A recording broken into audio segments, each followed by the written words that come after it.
Si queréis empezamos. Nosotros venimos a hablar de la evidencia científica de la terapia MDR. Nos presentamos primero.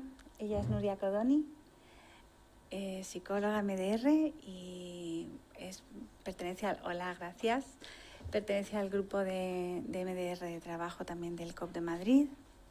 Es directora del centro Actúa. Y Actúa tal cual, ¿verdad? Prosperidad. Actúa Prosperidad. Me parecía a mí que me estaba faltando algo. Y bueno, yo soy Mabel García Medina, soy la coordinadora ahora mismo del grupo del COP de MDR, soy la directora de CEMSISA y soy consultora de MDR de adultos y consultora de MDR de niños y adolescentes. Y bueno, espero que lo podáis entender, que salga despacito, que se entienda bien y que lo disfrutemos todos, ¿vale? A ver qué tal. Así que esto es un poco como los contenidos de lo que planteábamos hacer, ¿no? ¿Qué es MDR? Es verdad que no nos vamos a parar mucho porque hemos tenido la ponencia justo de Ana y de Lucía explicando qué era el MDR, entonces, bueno, lo comentamos un poquito por encima. Sí que quizá el punto más importante son los mecanismos de acción del MDR, pues un poco las hipótesis que se están dando, qué se está estudiando. También un poco plantear la evidencia científica de los movimientos oculares como ingrediente activo. Esto quizás es porque es lo más llamativo del MDR, ¿no? Quizás lo más controvertido, la gente lo que más cuestiona son los movimientos oculares. Desde luego MDR vamos a ver que no es solo eso, pero como es lo que más, pues sí que le hemos querido dar un puntito aparte. Luego hemos planteado la evidencia científica de la eficacia de la terapia, para plantear un poco por qué es eficaz, y las guías clínicas en las que está incluida. Y bueno, pues una gotitina de conclusiones y luego espero que haya un huequito si hacemos para preguntas. Y si no nos da la vida y de verdad nos da tiempo a explicaros todos, pues nos podéis hacer todas las preguntas que queráis luego por chat o por email o lo que sea y os contestamos todo lo que sea, ¿vale? ¿Sí? Sí, perfecto. Bueno, pues lo primero es que ¿qué es MDR? MDR es un abordaje psicoterapéutico. Para nosotros no es una técnica, es un abordaje completo. Es un modelo de trabajo que está orientado al trauma. Y es un tipo de tratamiento que es muy estructurado y que lleva un protocolo muy concreto, ¿vale? Este protocolo concreto, lógicamente, no lleva tantos años, entonces se reformuló de una manera y ha ido avanzando con el paso del tiempo. Se ha ido mejorando, se ha ido adaptando según la ciencia iba diciendo que algo era mejor y no. Y entonces ahora mismo no es exactamente igual que estaba, pero bueno, la verdad es que lo que vamos haciendo es pulirlo. Lo que tiene es un aval de muchísimo estudio científico.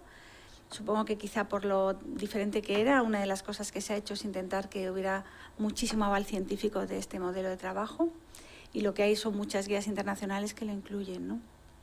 Es lo que comentaba al principio, empezó con un tema de solamente para el estrés postraumático y lo que ha hecho es que se está haciendo investigación en otro tipo de patologías, en otro tipo de poblaciones.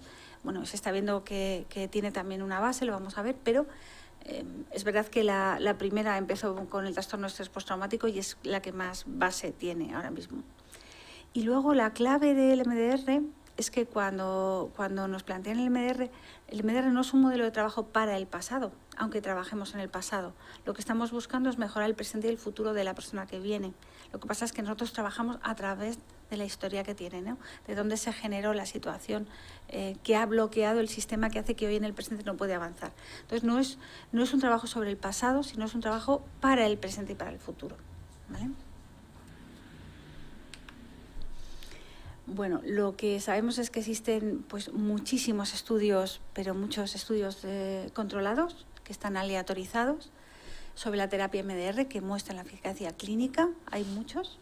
Esta eficacia lo que recoge son también como muchos metaanálisis, ¿no? Muchas revisiones sistemáticas, se estudia, se vuelve a mirar que todo tenga una validación, ¿vale? Lo que sabemos es que MDR funciona. independientemente de si hacemos movimientos oculares o no. Pero los estudios dicen claramente que los movimientos oculares son un ingrediente activo en la terapia. Es decir, funciona mejor MDR cuando metemos movimientos oculares que cuando no lo metemos. Y eso es importante, ¿vale? Lo que también planteamos, los datos también dicen que, bueno, pues que está reconocido en la mayor parte de las guías clínicas internacionales como uno de los tratamientos de primera elección para el trastorno del estrés postraumático, como comentábamos antes. Es decir, ahora ya digo que se está haciendo más investigación sobre otro tipo de patología y es lo que decíamos, ¿no? Que ahora hay otros estudios controlados en otros trastornos, pero bueno, pues yo creo que esto tiene que ir avanzando porque estamos avanzando. Es un método de trabajo, una metodología de trabajo muy joven y está avanzando muy rápidamente. Bueno, mecanismos de acción del MDR. Bueno, yo creo que aquí lo que nos tenemos que plantear es que hay dos tipos de evidencia, ¿no? Hay una evidencia que dice si MDR funciona o no funciona y otra es por qué funciona. Es decir, lo que sabemos es que funciona. Lo que estamos analizando es por qué está funcionando. ¿Qué pasa? Que la eficacia y el mecanismo de acción no tienen por qué estar unidos. Es decir, para que tú puedas decir que hay evidencia científica tiene que haber eficacia. Y luego tenemos que ver por qué se funciona, ¿vale? Que no sepamos cuál es el mecanismo todavía de acción no hace que esto no sea eficaz. Lo que dice es que tenemos que investigar más. Del cerebro sabemos muy poquito, no tan poquito, pero bueno, quiero decir que no sabemos todo lo que querríamos saber, estamos estudiando, es más complicado estudiar los mecanismos, pero sí que estamos trabajando en ello. Hay teorías muy chulas, que lo vais a ver, que están funcionando con mucha base y ahora vamos a ir viendo como tal.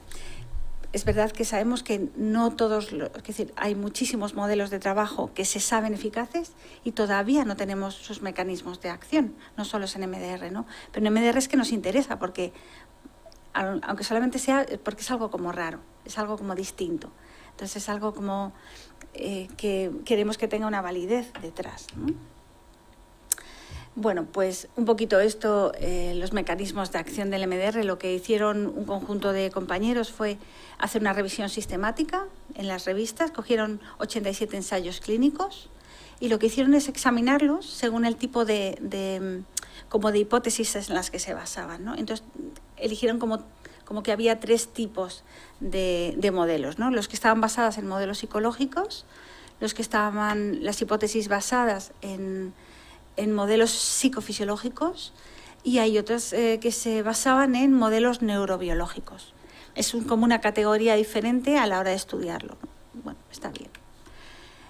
Así que cuando nos planteamos esto, nos planteamos que quizá lo primero era explicaros por qué MDR es una terapia que tiene evidencia científica y que es eficaz. Lo que pasa es que yo creo que como los movimientos oculares son como lo más llamativo, antes de empezar a contaros temas de estudios y que os aburrierais un poco, preferimos contaros primero las hipótesis de trabajo de los movimientos oculares, ¿vale?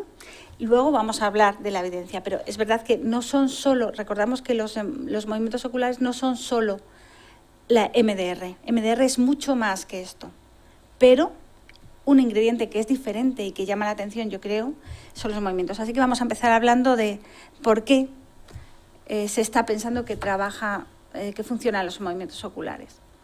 Así que hay como varios modelos explicativos, uno de ellos que, digamos, como que parece que es el que primero, como que más base tiene ahora mismo, más evidencia, y por eso le hemos puesto el primero, es el de la sobrecarga de la memoria de trabajo. Parece que la memoria de trabajo, nosotros tenemos una memoria con una capacidad de poder trabajar con una cantidad concreta de información. Lo que hacemos desde MDR es que se utiliza la situación traumática que estamos buscando, la situación concreta desde la que partimos, y le hacemos todo lo que comentaban Ana y Lucía, lo partimos en trocitos, la imagen, la cognición, las emociones, las sensaciones, todo lo que hemos visto, que son como los diferentes apartados que trabajamos, como que buscamos en un recuerdo cuando estamos trabajando desde MDR, y metemos movimientos oculares. Al final, lo que estamos pidiéndole al cerebro es que se fije en una situación traumática al mismo tiempo que le pedimos algo que le está generando un esfuerzo importante, que es estar siguiendo unos dedos mientras está pensando en el trauma. ¿Qué es lo que está pasando? Que la memoria de trabajo no puede trabajar, no puede prestar atención a las dos cosas a la vez. Así que digamos como que deja de focalizarse como siempre se focalizaba en el elemento traumático. Se separa un poco de ese elemento traumático, porque no puede prestarle toda la atención. Lo que hace es que se desbloquea un poco. En MDR lo que vamos a ver es que se está produciendo todo el rato un funcionamiento asociativo. No nos quedamos en la situación traumática, sino que empiezan a surgir asociaciones. Así que mientras yo estoy generando atención a los movimientos oculares, el cerebro va procesando, va generando asociaciones diferentes que se salen de ese recuerdo, ¿vale? Lo que está haciendo es que cuando volvemos a recoger ese recuerdo ya no está almacenando de la misma manera, porque ha habido un cambio. Nosotros sabemos que MDR, como han comentado antes, es un trastorno de la memoria. Quiere decir que hay algo que se produjo, un daño que se produjo y generó un bloqueo en el funcionamiento de la memoria, ¿vale? Así que es como si el cerebro no pudiera, o la mente no pudiera salir de ese recuerdo tal y como lo aprendió en el momento del trauma, ¿vale? Ahí están enganchados como tanto la imagen, como las emociones que se vivieron, como las cogniciones que uno tiene de sí mismo. Así que como se queda enganchado ahí, digamos como que no puede salir. Ese punto de sacarle la atención fuera, parece que lo que hace es que el cerebro puede dejar de estar generando siempre el mismo sistema y empieza a poder fluir. Es la que esta hipótesis parece que tiene bastante validez científica, o sea, bastante base. Lo que pasa es que no creemos que solo se funcione así. Lo que parece que estamos viendo en MDR es que están funcionando varios modelos al mismo tiempo, o sea, varias teorías al mismo tiempo. Hay varios funcionamientos, teorías, ¿no? Varios funcionamientos neurológicos que están funcionando al mismo tiempo, ¿vale? O psicofisiológicos. Hay otro que sabemos, que conocemos todos desde la carrera, que es que los movimientos oculares activan el sistema nervioso parasimpático. Y cuando se activa el sistema nervioso parasimpático, la persona inicia un estado más de calma, se produce una baja del arousal, ¿vale? Así que cuando tú estás mirando un elemento que para ti es traumático, que para ti es complicado, y empiezas con los movimientos oculares y se activa el parasimpático, de manera fisiológica el cuerpo empieza a calmar, ¿vale? Y eso también nos ayuda a poder manejarnos mejor, a poder observar mejor ese elemento. Entonces, bueno, pues parece que esto también está funcionando, que son sumativas. Bueno, esta es muy chula porque cuando empezamos a hablar de MDR, la idea parecía que es que los movimientos oculares eran como una manera de reproducir los movimientos sacádicos que se producen durante la fase REM del sueño. Y era como muy chulo porque parece que estábamos haciendo así y los ojos se movían como en el sueño y ahí se producía el procesamiento. Pero la ciencia tiene esto, y es que a veces te dice que las cosas no son lo que tú quieres que sean, no lo que te gusta. Y esta hipótesis no ha resultado que tenga mucha validez, ¿vale? Parece que no, de hecho parece que cuando se producen los movimientos oculares, no es ahí cuando se producen las ondas cerebrales del sueño REM, sino cuando se para. Es decir, parece que cuando los movimientos oculares paran, es cuando el cerebro inicia como ese estado de activación de las ondas lentas que tienen que ver con el sueño REM, ¿vale? Y, sin embargo, cuando estamos haciendo los movimientos oculares, esto no se da. No pasa nada, quiero decir, para eso es. Pero sí que sabemos que este no es ahora mismo como el modelo que, bueno, por lo menos es con el que yo empecé. Cuando empezamos todos pensábamos que era así y la ciencia dice que no. Y eso está chulo porque nos permite ir cambiando. Hay otro modelo explicativo que es el del reflejo de orientación. No sé si voy muy deprisa o se me sigue. ¿Se me sigue bien? Sí. Es el reflejo de orientación, que es que cuando a una persona le pides que te siga los dedos, o sea, ¿vale? Con los ojos, le estás produciendo una activación del reflejo de orientación que es muy básica. No es cortical como la memoria de trabajo, sino que es más un procesamiento muchísimo más primario. Y digamos como que parece que podemos seguir los ojos independientemente de que el cerebro haya perdido parte de la corteza, o sea, que es algo, ya digo, que es muy primario. Parece que ese movimiento que se está produciendo lo que hace es como que está asociado con el reflejo de orientación que se produce ante un estímulo o novedoso o peligroso o algo así. Quiero decir, si yo estoy mirando esto que me genera un cierto malestar, ¿no?, y de repente aparece un estímulo, yo voy a modificar mi atención, voy a irme hacia ese movimiento que es más novedoso y va a bajar mi sistema de atención a este. Y por tanto, mi sistema de activación con este recuerdo también va a bajar. ¿Sí? Vale. Cuando eso se produce, y yo estoy siguiendo los ojos, digamos que hay parte de la activación que deja de estarse atendiendo ahí, ¿no? Al final se mezcla un poco con lo que comentábamos del reflejo como la memoria de trabajo. Estamos viendo que está funcionando como todos juntos, ¿no? También los movimientos están bajando el arousal. Entonces, lo que parece que está funcionando es un conjunto de funcionamientos que juntos aportan ese punto de más que dan los movimientos oculares al modelo de trabajo de MDR, ¿no? Lo que sabemos es que no podemos estar atendiendo a varios estímulos importantes al mismo tiempo, ¿no? Por mucho que este elemento para mí sea un elemento traumático, al final los movimientos oculares están generando una salida de esa atención ahí y desde ahí puedo manejarlo desde otro lado. Luego vamos a ver un poco cómo lo manejo. Bueno, esto es un poco lo mismo que os estaba comentando. Vale, vale, y aquí entro yo. Vale. Vale, ahora vamos a hablar de las hipótesis sustentadas en modelos neurobiológicos, ¿vale? En los últimos años, con el avance además del uso de las técnicas de neuroimagen, en el campo de la investigación se han podido llevar a cabo muchísimos estudios científicos, hacen falta muchos más, ¿no? Pero nos hacen comprender cuáles son estas bases neurales de MDR. Y lo que decimos es que hay estructuras subcorticales del sistema límbico, como la amígdala, ¿vale? Que lo que hacen es activarse, mientras el córtex prefrontal, hace justamente lo contrario, ¿vale? A través de estudios de neuroimagen se ha observado que después de la terapia con MDR se produce la normalización de estas activaciones después del procesamiento del trauma. Vale, este es un estudio de Marco Pagani para pues, mostraros un poquito lo que os estábamos diciendo. El objetivo de este estudio es investigar los cambios neurobiológicos que ocurren a nivel anatómico y funcional con la terapia MDR. Esto se hizo en una población de 15 conductores de tren del metro de Estocolmo, exactamente, que habían experimentado una situación traumática. Se habían suicidado, ¿no? Había suicidado a alguien delante del tren mientras lo conducían. 27 conductores habían experimentado exactamente el mismo trauma, pero eran asintomáticos, quiere decir que no desarrollaron el trauma, ¿vale? Esto se hizo con un SPECT. Es súper importante porque el SPECT se puede hacer en condiciones, bueno, pues mientras ellos estaban en condiciones ecológicas, que no me salía la palabra, en condiciones ecológicas, mientras ellos estaban escuchando el guión, ¿vale? Se hacía el SPECT, con lo cual se pudieron ver perfectamente cuáles eran los cambios. Aquí hemos hecho una especie de diagrama para que se pueda ver bien.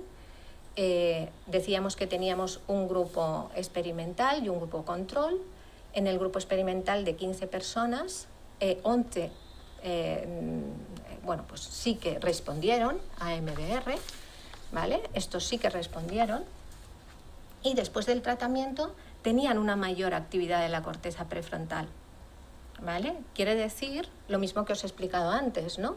Que si tienes una mayor actividad de la corteza prefrontal, ya no hay síntomas de TEP, de trastorno de estrés postraumático. En cambio, hubo 4 personas que no respondieron a MDR, ¿vale? Y en esta gente, efectivamente, siguieron teniendo una activación del córtex prefrontal y además, concretamente, del córtex visual primario, que es muy curioso, concretamente del giro fusiforme, que es la zona del cerebro donde procesamos las caras y los cuerpos, porque decían que en el último milisegundo la imagen que se les había quedado era la persona, ¿vale?, que se tiraba al tren. Concluyen en este estudio que se puede demostrar el efecto evidente neurológico con pruebas de SPECT, ¿vale?, de MDR. Entonces, me parece un estudio muy, muy chulo. Bueno, este es mío, este me lo he pedido yo, ¿vale? Os comento, este también es de Pagani, y una de las cosas que me parecen más curiosas de MDR es que cuando se hicieron los análisis de todo este tipo ahí sí lo diré, bueno, cuando vemos las imágenes después del MDR, lo que vemos es que efectivamente las funciones corticales estaban más activadas, pero se producía el sistema límbico estaba más desactivado, pero se producía una activación, una zona nueva, que es una zona nueva de la corteza asociativa, que está aquí entre el parietal, el occipital y el temporal. Y esa activación asociativa no se producía con otras terapias. Es decir, hay otras terapias que mejoran también el trastorno de estrés postraumático, pero no producían esta activación diferencial, ¿no? Ellos le llaman como la señal del MDR, no sé si le llaman así exactamente, que no sé cómo se traduce, ¿no? La huella del MDR, creo que le traducen. Bueno, realmente, ¿por qué es así? ¿Por qué consideramos que esto es importante? Porque vamos a hablar ahora, y si me dejáis que cambie, lo que vamos a cambiar es, muchas veces se habla de que el MDR es una exposición, es como una exposición con los movimientos oculares, pero en realidad no tiene nada que ver con esto, ¿vale? Es decir, en una situación de exposición, lo que hacemos es que cogemos el elemento traumático, ¿vale? Y mantenemos la atención continuadamente sobre esta situación traumática, ¿vale? De manera que se va produciendo una activación, perdón, una desactivación, una habituación, y va bajando la perturbación, que es verdad, ¿vale? Pero el MDR no funciona así. MDR lo que hace es que coge la situación traumática, ¿vale? La parte en estos trocitos que os comentaba de la imagen, la cognición negativa, las emociones, las sensaciones físicas que produce, es decir, conseguimos encontrar qué es lo que hay debajo de esa imagen que está, o de esa situación traumática que está produciendo perturbación, y lo que le pedimos a la persona es que se centre ahí y que deje fluir. Y empiezan los movimientos oculares, ¿no? Esa flechita que hace serían los movimientos oculares. Entonces, lo que hace el cerebro o la mente es que la persona empieza a asociar otras informaciones y empieza a salir y va de cuadradito en cuadradito. Es decir, va a otra asociación, la persona te cuenta otro recuerdo, otra situación. Tú sigues desde ahí con los movimientos y va a otro sitio, y va a otro, y a otro, y a otro. Y no está casi tiempo en contacto con la situación traumática, sino que es un momento, y a partir de ahí lo que estamos en contacto es con las diferentes vías asociativas desde la que parte, ¿vale?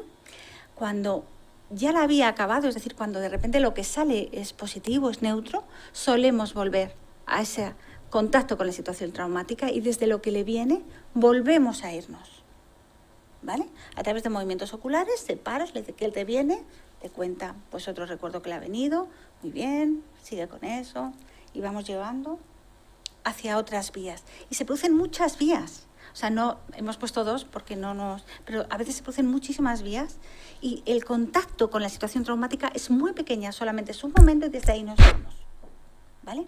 Entonces, claro, que luego se active una zona del cerebro que tenga que ver con la corteza asociativa, cuando nosotros lo que estamos generando en MDR es un conjunto de asociaciones que vienen desde ahí, y que además conecta tanto la zona que tiene que ver con el tacto, con la vista, con lo auditivo.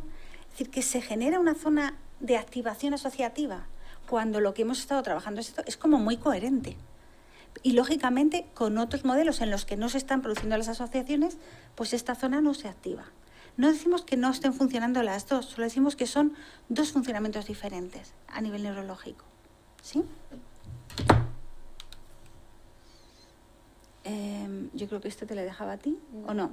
Vale, pues lo que comentaba aquí es que lo que sabemos es que los movimientos oculares son los que más utilizamos. Hay varias maneras de estimulación bilateral, ¿vale? Se empezaron con los movimientos oculares, luego se ha empezado a hacer tapping, a veces se está hablando de el autotapping, que ahora mismo en online lo estamos usando, ¿vale? Pero los que tienen mayor estudio científico, los que de verdad tienen mayor base, son los movimientos oculares. Por eso intentamos siempre utilizar movimientos oculares siempre que sea posible. No siempre es posible, ¿vale? Es decir, no, puede que haya una persona que, bueno, pues que no vea. Entonces no vamos a utilizar movimientos oculares con alguien que no te puede seguir los dedos, ¿vale? Pero lo vamos a intentar siempre que podamos porque son los que mayor validez científica tienen. Vais a ver que son los que mayor, y por tanto tienen también el mayor nivel de eficacia. Yo creo que es aquí, y si no a lo mejor lo hay otro, pero ya lo cuento, ¿no te importa? Hay otro estudio también que es chulo, porque se pregunta a los terapeutas, ¿no?, qué movimientos creen que son mejores, qué tipo de estimulación bilateral cree que es mejor, ¿no? Y los terapeutas como a nivel global, como media, dijeron que el auditivo, después el visual y después los oculares. Y al mismo tiempo se preguntó también a los pacientes, ¿no? ¿Qué sentían ellos que les gustaba más, ¿no? Y efectivamente todo el mundo dijo, bueno, todo el mundo, pero la media fue mayor el auditivo, después el táctil y después los movimientos oculares. Y esta es otra de esas teorías maravillosas que después la ciencia te dice que no es verdad. Y cuando se hace una valoración científica de esto, lo que se ve es que los que tienen mayor efecto son los movimientos oculares. Después el táctil y el auditivo tienen poquitos. Entonces, lo que parece es que es importante que los movimientos oculares se estén dando. Entonces vamos a intentar hacer movimientos oculares más que auditivo, porque tienen mayor base. ¿Que después aparece mayor base en los auditivos? Genial, pues cambiaremos. ¿Vale? Y lo que decía es que efectivamente los movimientos MDR funciona, aunque no haya movimientos oculares, se produce una mejora significativa, pero se produce claramente mayor mejora significativa, se dice así, ¿no? Mayor mejora significativa cuando se añaden los movimientos oculares, ¿no? Entonces nos está diciendo que es un elemento que no podemos perder, o que desde luego si podemos vamos a intentar no perder. Esto es lo de lo mismo que os estaba contando, ¿no? Y también hay otra cosa importante, es que cuanto más formados están los profesionales en el modelo de MDR, más efectivo es MDR. Es decir, MDR no es un modelo sencillo, no es algo fácil.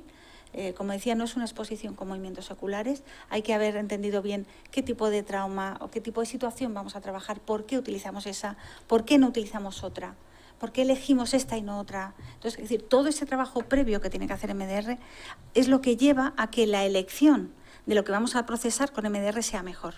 Cuanto mejor sea la elección del recuerdo que vamos a procesar, mayor eficacia se produce después. Entonces, lo que está claro es que cuanto mayor adhesión al modelo de trabajo, cuanto mejor se haga el modelo, más funciona. Bueno, eso también es en todos los modelos, yo creo, ¿no? Psicológicos. Pero está claro que específicamente es importante que haya una buena formación. No cualquiera puede hacer MDR, tiene que haber una buena formación en ello, ¿no? Esto es lo de los movimientos oculares fueron más eficaces que los tonos, que ya digo que esto nos hubiera gustado que no fuera así, pero es y es, bueno, o sea, al final nosotros tenemos que irnos adaptando siempre a lo que la ciencia va diciendo. Y bueno, y aquí entras tú otra vez. Vale, muchas gracias. Vale, ahora vamos a hablar de la evidencia científica de la terapia en sí, ¿vale? Aquí os hemos traído un documento sobre evidencia científica que hicieron este grupo de psiquiatras y psicólogos que tienen una trayectoria investigadora bastante buena, que trabajan en hospitales públicos, en universidades también, ¿vale? Ahí tenéis los nombres. Esta guía es del 2018, pero es muy buena. Entonces, bueno, simplemente queremos mostrárosla para que sepáis que existe. Después os diremos dónde la podéis encontrar, ¿vale? Y bueno, fijaos que tiene revisiones sistemáticas, metaanálisis, lo voy a pasar rápido, ¿vale? Solo para que lo veáis, simplemente más revisiones en trastorno de estrés postraumático, estudios, ¿vale? Fijaos, trastornos por uso de sustancias, más estrés postraumático, dolor crónico, ¿vale? Trastorno depresivo, en fin. Vemos una variedad de estudios que aparecen en esta guía, ¿vale? Y más. Aquí os hemos puesto dónde la podéis encontrar. La podéis encontrar en la página web de la Asociación MDR España. De todos modos, os vamos a dejar el PowerPoint, ¿vale? Porque como hay muchos estudios y demás, creemos interesante que los podáis ver con más calma. Y si queréis ver algún estudio en concreto, os lo mandamos con tranquilidad, ¿vale? Nos lo podéis pedir y os lo mandamos. Vale, MDR está sustentando muchísimo interés en estos últimos años, ¿verdad? Hemos hecho una búsqueda así en Google Académico, simplemente para mostrar el interés, desde el 2018 hasta este año, poniendo MDR artículos científicos, y nos aparecen 15.000 búsquedas, ¿vale? Entonces, 15.000 resultados, perdón, ¿vale? Bueno, sí que estamos un poquito interesados en ello.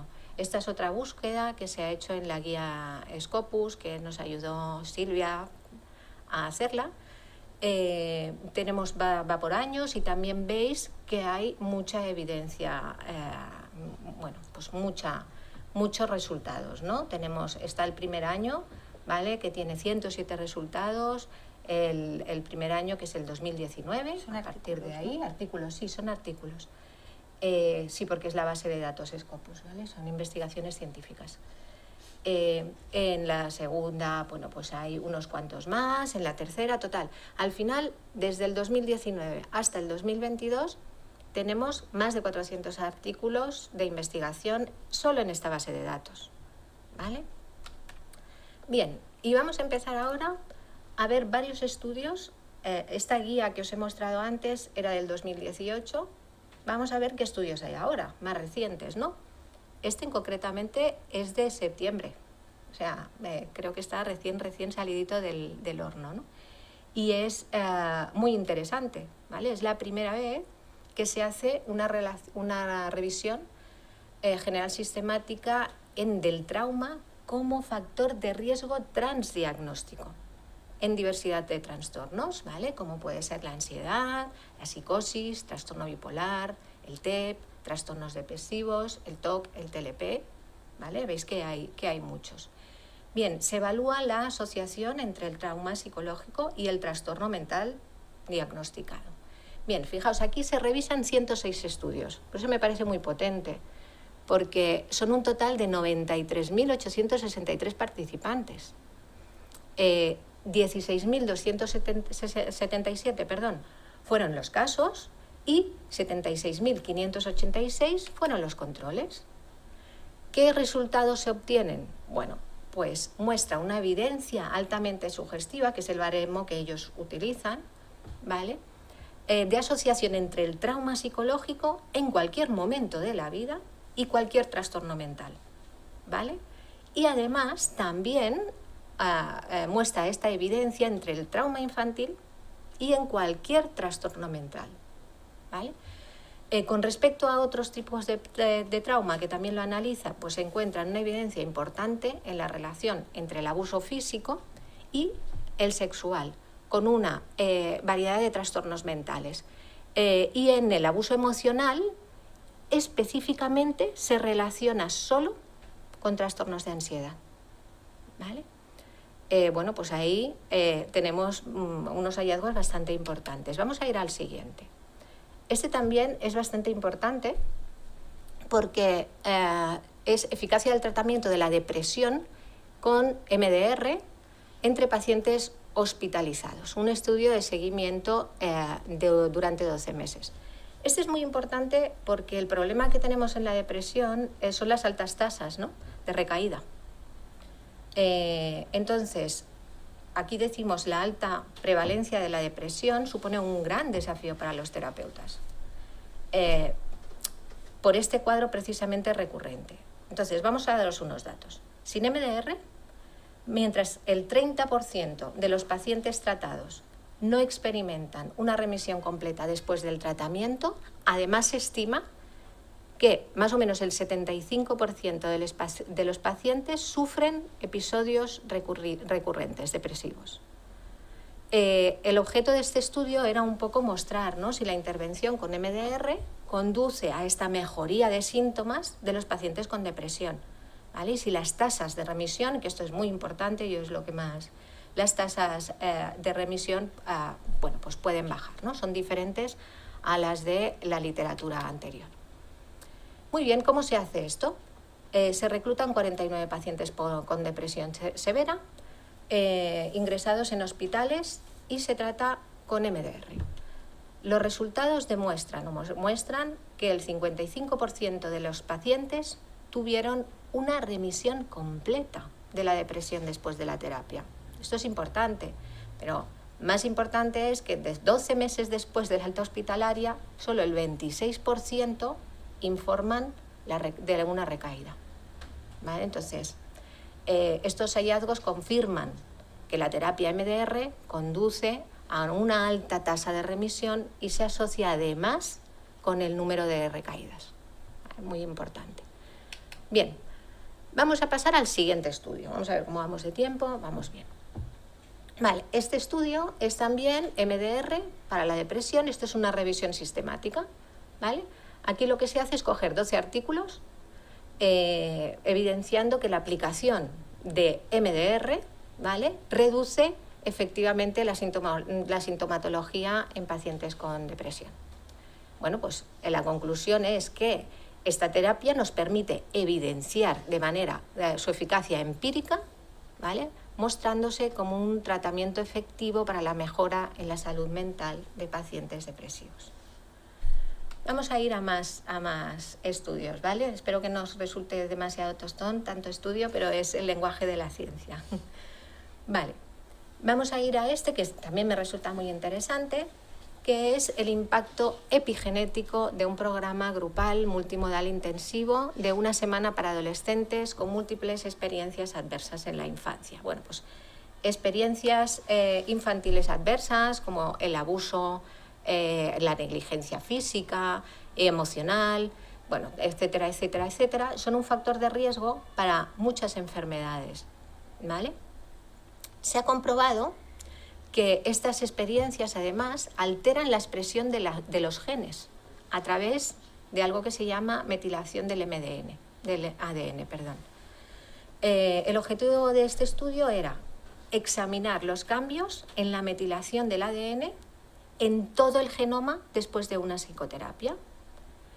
¿Qué se hace? Se examina el ADN de 44 adolescentes que habían ya participado en un programa, ¿vale?, basado en un entrenamiento de atención plena, arteterapia y terapia de grupo MDR, ¿vale? ¿Qué se halla? Pues una reducción significativa de los síntomas relacionados con el trastorno de estrés postraumático y una mejora en la atención y conciencia en niños y adolescentes con múltiples experiencias traumáticas. De nuevo, ¿vale? No nos podemos olvidar de nuestro COVID, ¿vale? Tenemos un estudio de COVID titulado el impacto psicológico de la emergencia del COVID en el personal de los hogares de ancianos italianos y la efectividad de la desensibilización y reprocesamiento del movimiento ocular, ¿vale? Destaco que está hecho con el personal, no con los ancianos, ¿vale? Bien, bueno, pues este personal tuvo que adaptar su manera de atender a estos residentes, ¿no?, en unas situaciones tan fuertes como las que se encontró, ¿no?, y lo que ocurrió en las residencias de ancianos, ¿no? Vale, el objetivo entonces era investigar la efectividad de la terapia MDR grupal en esta población. Para ello se cogen 122 trabajadores de las residencias que completan un cuestionario antes y después del tratamiento grupal, ¿vale? ¿Qué se hace? ¿Cuál es el resultado? Se observa una disminución en los síntomas de trastorno de estrés postraumático, de intrusión, evitación y excitación, ¿vale? También disminuyen los niveles de estrés, los de ansiedad, el estado de ánimo deprimido, la ira, la dificultad para dormir y la necesidad percibida de ayuda. Entonces, este estudio confirma la utilidad de trabajar con MDR grupal en situaciones de emergencia, ¿vale? Seguimos más estudios, que os queremos decir muchos estudios, ¿vale? Vamos a ver. Vale, este es otro. MDR versus el tratamiento habitual en pacientes con dolor crónico no maligno. Estudio piloto, controlado, aleatorizado. Como veis, os traemos estudios que además que no son de trastorno de estrés postraumático, o sea, que de otras patologías, para que también veáis que la ciencia también está avanzando en ese aspecto, ¿no? Vale, aquí el objetivo era evaluar si el protocolo de MDR específico para dolor crónico, ¿vale?, conduce a la reducción en la intensidad del dolor, tan importante en el dolor crónico, una mejora en la ansiedad y en los síntomas depresivos, y también en la calidad de vida. Para ello se cogen 28 pacientes con dolor crónico asignados aleatoriamente a 2 grupos. En uno de ellos se aplica MDR más el tratamiento habitual y en el otro solo el tratamiento habitual. Bien, los resultados fueron que en el grupo MDR muestran una reducción significativa en la intensidad del dolor y además mejora la calidad de vida, los síntomas de ansiedad y depresión en comparación con los que solo habían recibido el tratamiento habitual, ¿vale?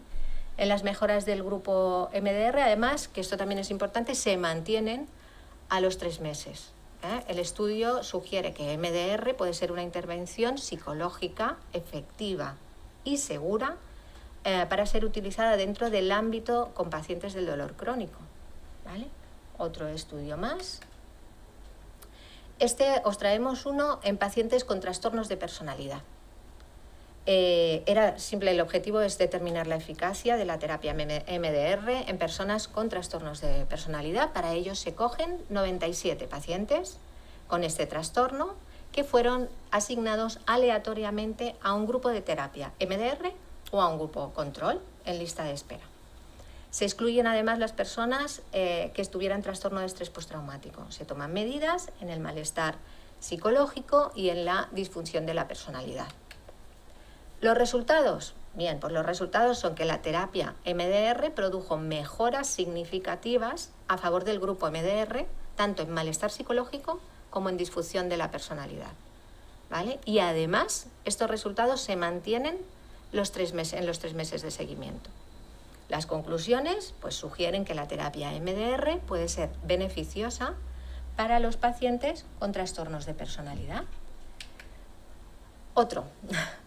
Este es para parejas en satisfacción en la relación, la depresión y síntomas de ansiedad. Bien, el objetivo de este estudio fue evaluar el efecto del protocolo de pareja en MDR sobre los niveles de satisfacción en la relación, depresión y ansiedad, como hemos dicho, ¿vale? Este protocolo además es diferente de los procedimientos estándar de MDR, ya que los componentes de la pareja están juntos, ¿vale? Están juntos en la sesión de tratamiento y participan en la sesión de estimulación bilateral, ¿vale? Los dos a la vez, ¿vale? Las dianas de tratamiento son eventos traumáticos de ambos, que las parejas han vivido, ¿vale? Y además tienen la oportunidad de ser testigos del proceso de recuperación del otro. Los resultados fue que la pareja, para ello se cogen 18 parejas, fueron que las parejas mostraron una mejora significativa después del tratamiento MDR, ¿vale? Así también como el seguimiento a los 3 meses, ¿vale? Los tamaños del efecto fueron grandes, que esto es muy importante para las variables medidas. Las variables que se medían eran la satisfacción en la relación, la depresión y la ansiedad. Vale. Vamos a las guías clínicas. Bien, las guías clínicas es un poco en los que nos basamos, ¿no?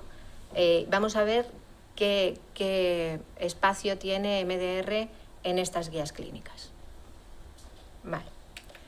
Primera guía clínica, la Organización Mundial de la Salud, en 2013, ¿vale? Esta guía clínica recomienda 2 psicoterapias para niños, adolescentes y adultos, ¿vale? Que son con el TEP, con trastorno de estrés postraumático.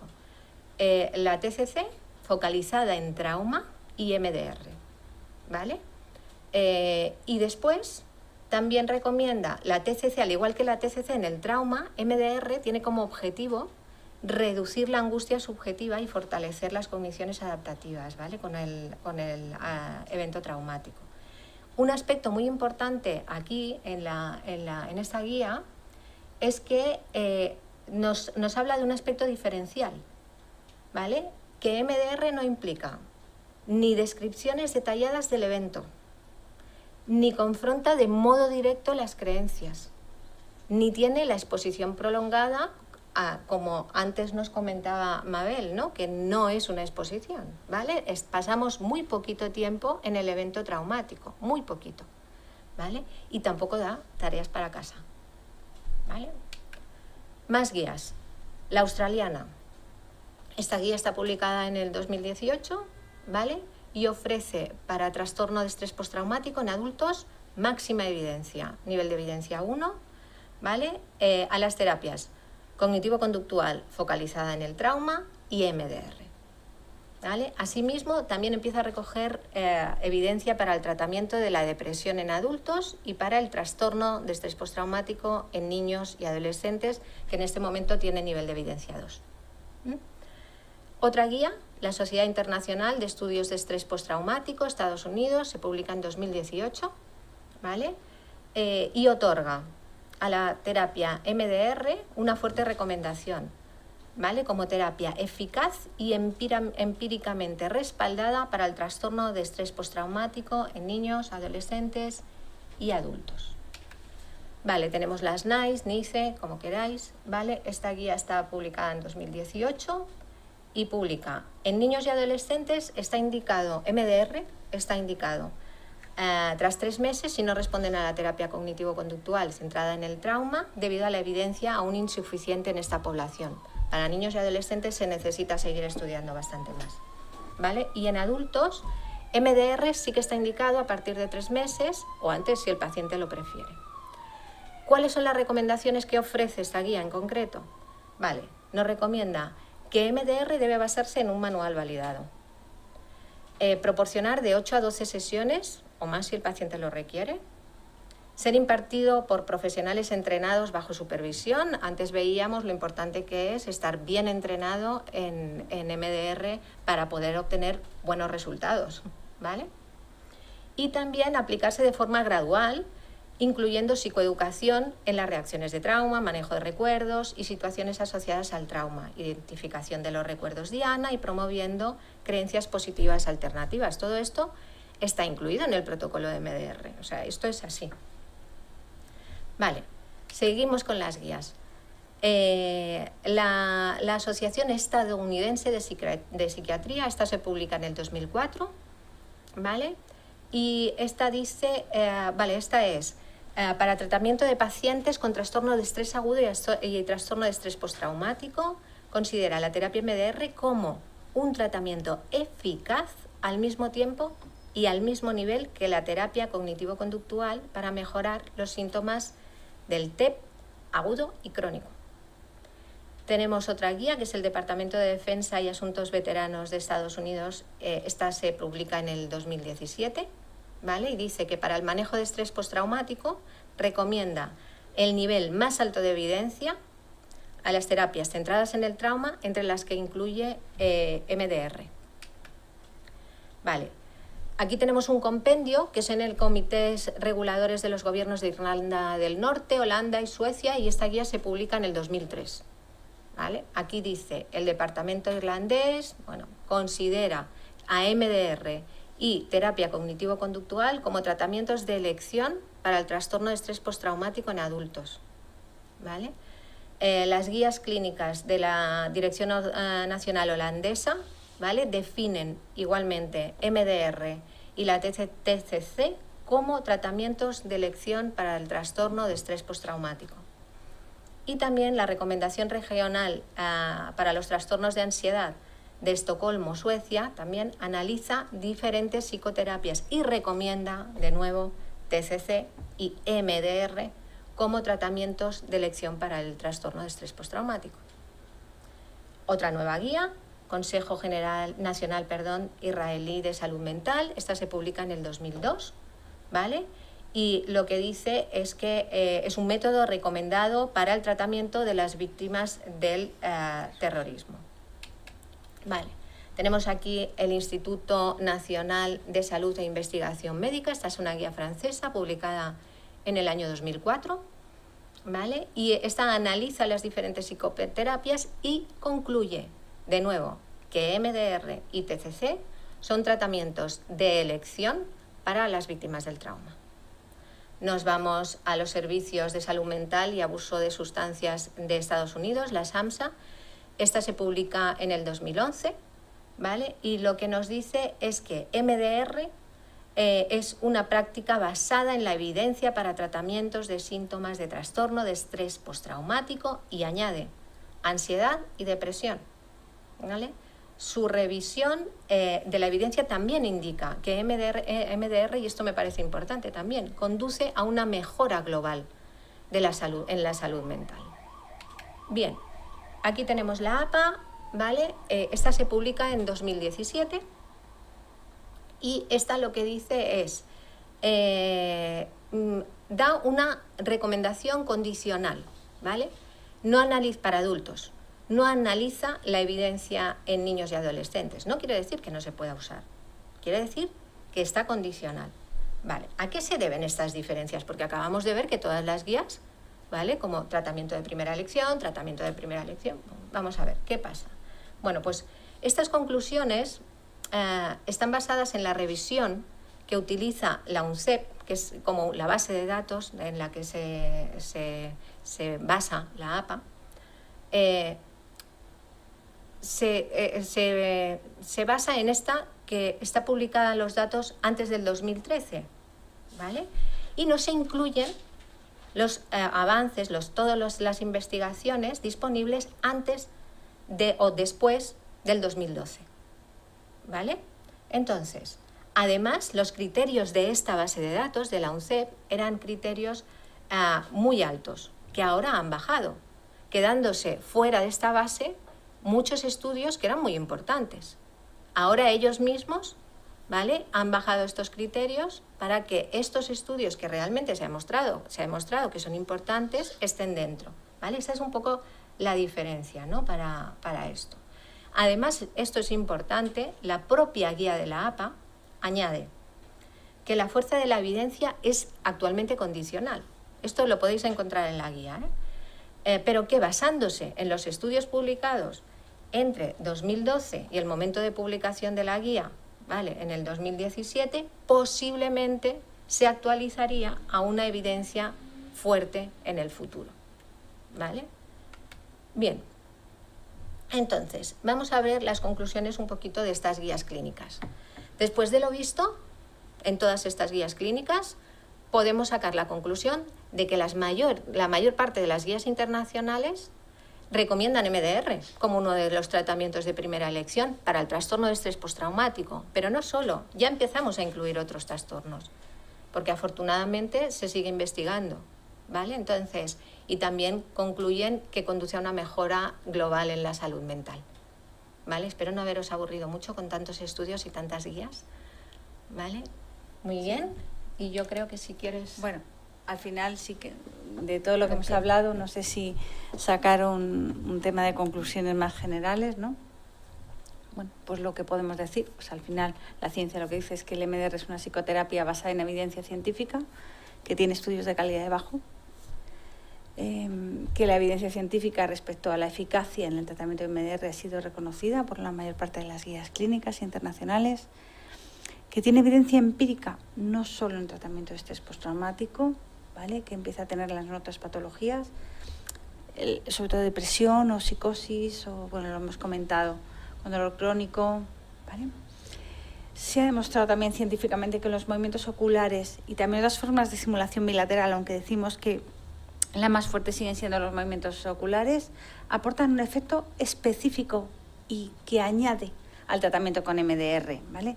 No parece ser una sola vía la que produce el efecto, como comentaba antes. No solamente es o la memoria o la baja del arousal, sino que es el conjunto de las vías las que producen el efecto significativo de los movimientos oculares, ¿vale?, y que trabajan de manera conjunta y, bueno, pues que como siempre ocurre en ciencia, ¿no?, en este modelo y en todos, pues que está bien tener más estudios y que lo que hay que hacer es adaptarse a los estudios que van saliendo para entender mejor todos los procesos que se vayan dando, ¿no? Y al igual que en otros modelos nos permite avanzar a todos. Así que yo creo que la ciencia tiene eso de fantástico, ¿no?, que cuando uno estás viendo una cosa que funciona, está bien, y si no funciona, pues se cambia. Y eso es genial. Así que no mucho más. No sé si hay dudas. Dime. Bueno, pues nada, muchas gracias a vuestra presentación y a traernos tantos datos, ¿no?, que puedan evidenciar la eficacia de esta metodología y nueva terapia. Todos los estudios, cuando estabais comentando, es verdad que hacíais referencia a lo que era la patología, a lo que era el trastorno, a lo que es el trauma, ¿no?, como esos conceptos de malestar de la persona. Y lo que me planteo es que cuando habéis mencionado en alguna ocasión lo de ya hay alguna idea sobre la mejora para la salud mental.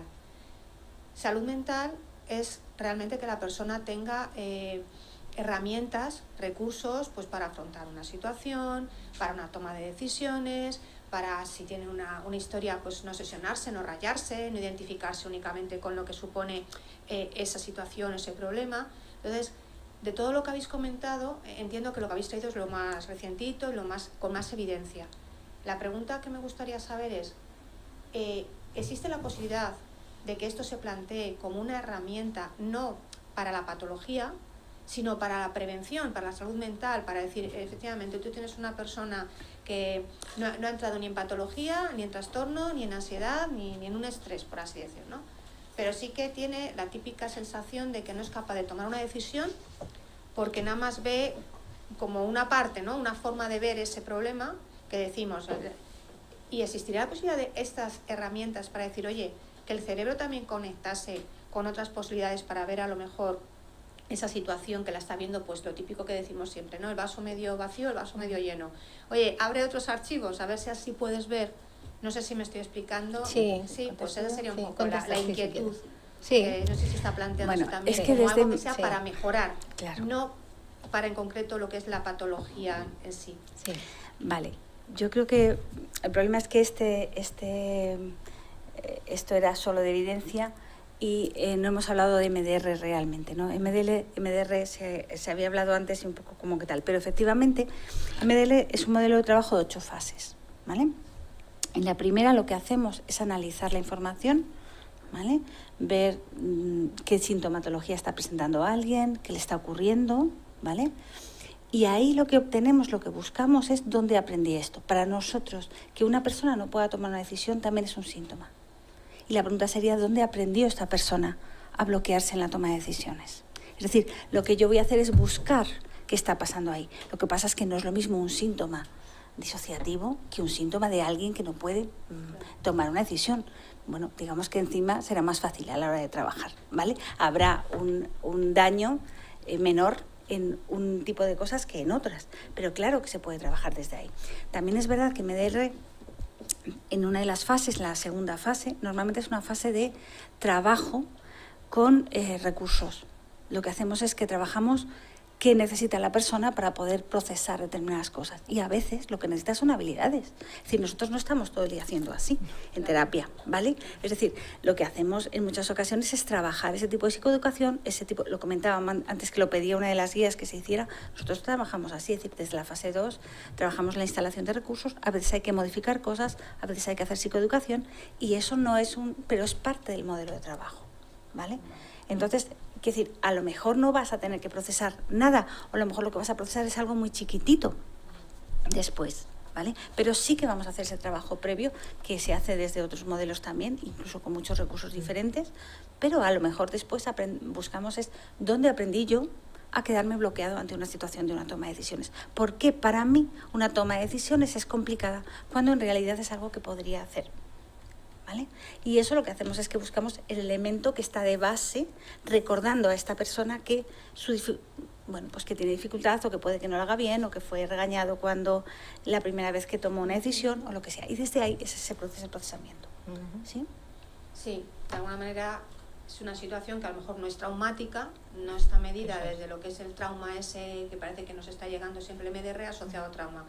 Pero bueno, que se podría entonces también hacer. Para nosotros, digamos que nosotros entendemos el trauma como desde 2 niveles, ¿no? O sea, hay un nivel que es el trauma, ¡boom! ¿Sabes? Que es el del accidente, el del, pues, no sé, Madrid Arena o este tipo de cosas, ¿no? Y luego hay otro tipo de trauma que es más continuado, más silencioso, ¿vale? Que viene más en el día a día, que tiene que ver con una mirada, con el apego, con cómo fui educado, ¿vale? Y eso también genera una situación emocionalmente dañina para ese proceso de memoria. ¿Me estoy explicando? Sí. Que va a hacer que yo tenga una fobia o un cierto miedo a no sé qué, o no me encuentre cómodo a la hora de tomar una decisión, ¿vale? Porque no aprendí que era seguro para mí tomar decisiones. Pero no porque tuve un accidente de coche cuando tomé la decisión, sino porque, bueno, pues a lo mejor no fui validado o a lo mejor era complicado para mí. Entonces, para nosotros son como dos tipos de trauma, es decir, una cosa es el trauma y otra cosa es nosotros le llamamos trauma de pequeña, porque es una cosita que va más sostenida ahí, pero que también está generando esta sintomatología, aunque a lo mejor, bueno, pues puede que sea menor o no.